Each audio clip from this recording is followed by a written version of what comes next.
YB stays on your neck. Stays on my neck. I mean, get knocked down 4 times. What are you feeling right now? Heavyweight boxing, baby. First of all, thank the people that came out this evening. That's number one. Shout out to DAZN, Sky Sports, Andy Ruiz and his team. Heavyweight boxing, it's on fire. The division just shifted a little bit. I've got to turn a few notches and bring it back round my way. The 3rd round, you put him down with that knockdown, and it looked like you thought you'd go in there and finish it off. Yeah, exactly that. That's the fire in me, but I don't want anyone to kind of drown in their sorrows. This is boxing. It shows that I've got the power, the strength, and I've got to come back and just tighten up on a few bits and bobs. We have seen you rally from knockdowns before, specifically against Vladimir Klitschko. What was the difference in the hurt you felt tonight?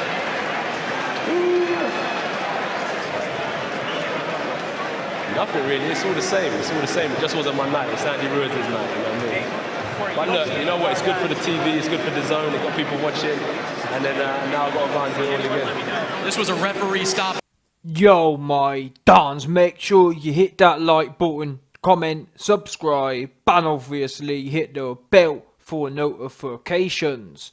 Now, those of you who follow the channel will know that I've been promising this clip for the longest time. I actually did a video on this following June 1st, or immediately after June 1st, but since we're 2 weeks into, in fact less than 2 weeks now, what, 12 days, wow, so close. But yeah, since we're 12 days out, I want to bring back some of that June 1st nostalgia. Now, as I said, the first time I did this video, I speculated that these were very interesting and conspicuous things to say, having had your first loss. And many people, along with myself, have a theory. Now, don't get me wrong, I'm not 1,000,000% sure. On a scale of 0 to 100, am I 100% sure this was a fix? Am I 100% sure they did this on purpose? No. But am I equally 1,000,000% sure it wasn't? I'm not. I'm in the middle. I'm probably 25 to 30% sure this was a fix, or there was some sort of they did this for some sort of purpose. Meaning, as an example,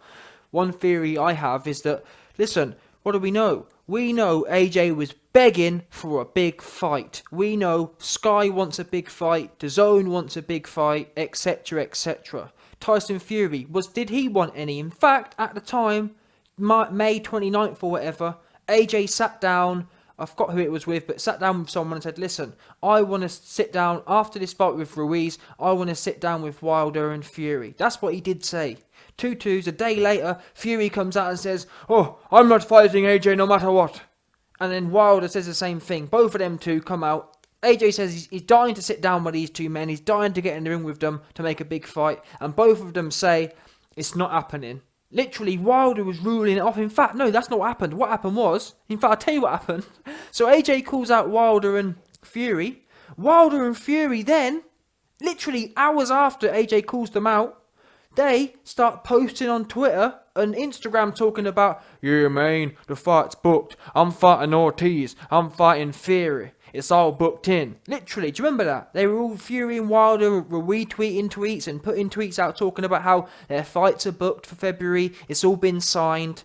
And after that, funnily enough, in the months after that happened, it came out that the fight wasn't signed. But anyway, we are where we are now. As it happens, they weren't lying. The fights were locked in. They had no intention of fighting AJ whatsoever. The Fury fight allegedly for February. The Ortiz fight just happened.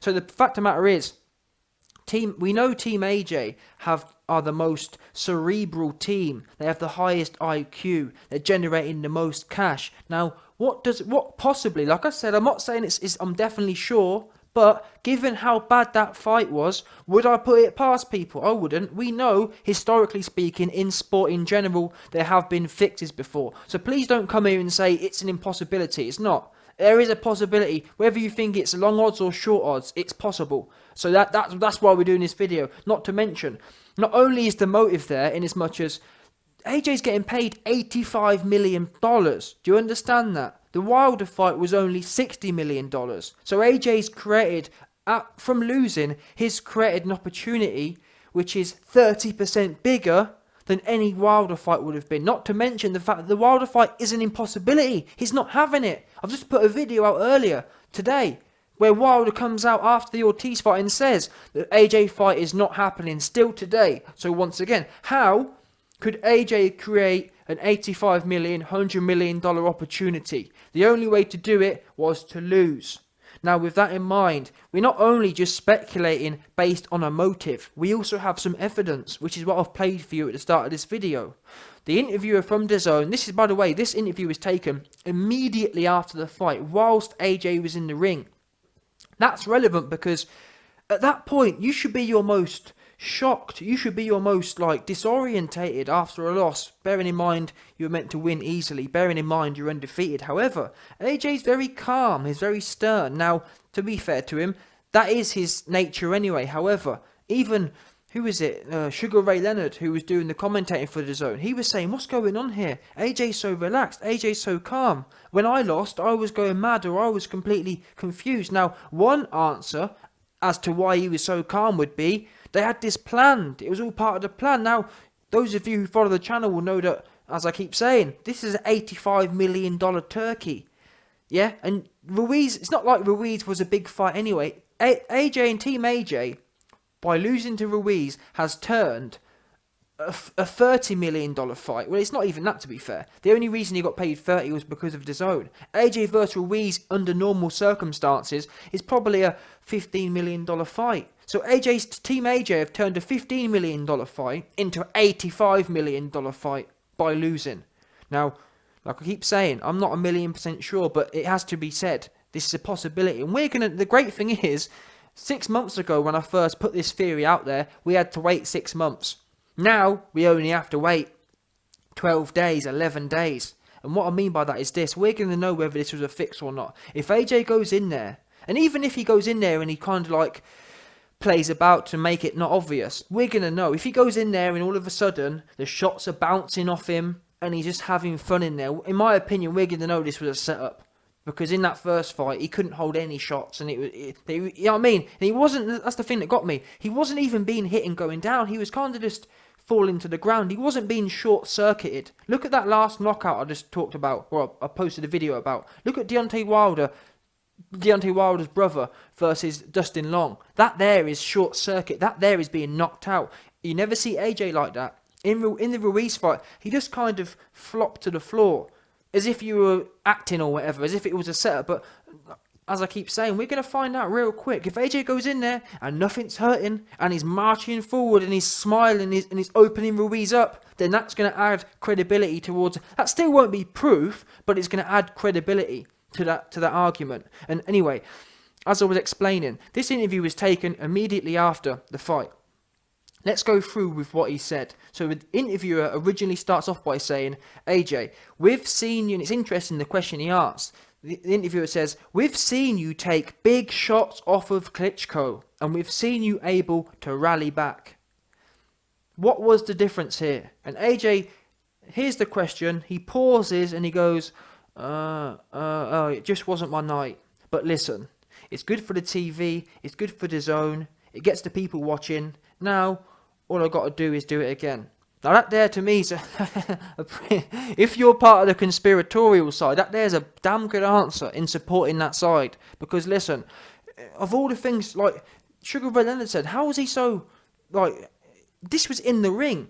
And in the ring, after your so-called shocking performance, after being shockingly beaten, you're talking about how good it is for the TV, how good it is for DAZN. How was he thinking about that? If you genuinely lost here and you hadn't planned for it, why would you be thinking about how good the rematch is going to be for the numbers? The numbers will be the last thing on your mind. And never mind my opinion. That's what Sugar Ray Leonard said. He said, why is AJ talking about how good it is for the numbers? It's got nothing to do with the numbers. And the only reason that makes sense, the only reason you'd be thinking about the financial side is if you've been talking about it before the fight, in as much as, you know what, AJ, let's try and drum up. If you're prepared to sell a loss, if you're prepared to cash in your O for a whole load of money, because at the end of the day, it's about the money. Who cares about the loss? And besides, funnily enough, what do we know? If AJ comes back and beats Ruiz in devastating fashion, it actually adds to his career. Look at Lennox Lewis. Lennox Lewis lost in worse fashion to worse people than Ruiz. And his whole legend is based on the fact that, oh yeah, he got knocked out and he came back. So in my opinion, and I've even said it myself, if AJ comes back and destroys Ruiz, that to me is going to tell me his all-time great level, because he's shown he can come back from a shocking loss. and dominate. So put that in the mix as well. It's not even that bad. So people are sitting there saying, "Oh, there's no way AJ would sell a loss." This loss adds to his myth, to the myth of AJ. That loss, if he can lose and win in devastating fashion on December 7th, that adds to it. That adds to his greatness. So it's not really, people are saying it being detrimental. I'm not so sure. Now, on the other hand, let's be fair. Would AJ really want to trade his Owen? Would he have liked to have gone undefeated? Probably. So like I say, that there goes against the conspiracy. Nonetheless, this for me, it's too convenient for me to let go. These answers, immediately after you've had your first loss, you've had your cherry popped, and all you're worrying it, or the first thing that comes to your mind was that it's good for the TV, it's good for the zone. Maybe, I guess actually, you could argue that maybe out of a negative, he's just trying to look for the positives. Maybe on the spot, he was just looking for positives in the performance. But he could have said things like, I don't know, this is going to give me the opportunity to prove I'm great in the rematch. But the fact he was thinking about the financials and the numbers, that just goes a long way in my opinion. But I'll leave you, man, to sit there and, in fact, let me know your thoughts. Do you think it was, or tell me, out of 100, what probability do you put of it being a setup? Now, the great thing is, we ain't got long to wait now. December 7th, there's so many different things that we're going to find out. Was he concussed the first time? Was it a setup? Was it a myriad of different things? We're going to know. How December 7th goes, we're going to know what is what. And I can't wait to have all these questions answered. And I'm relatively new to the sport, so this is the first time really I've had there's been a fight where I've got a lot of questions to be answered, and I'm buzzing. Anyway, keep it locked.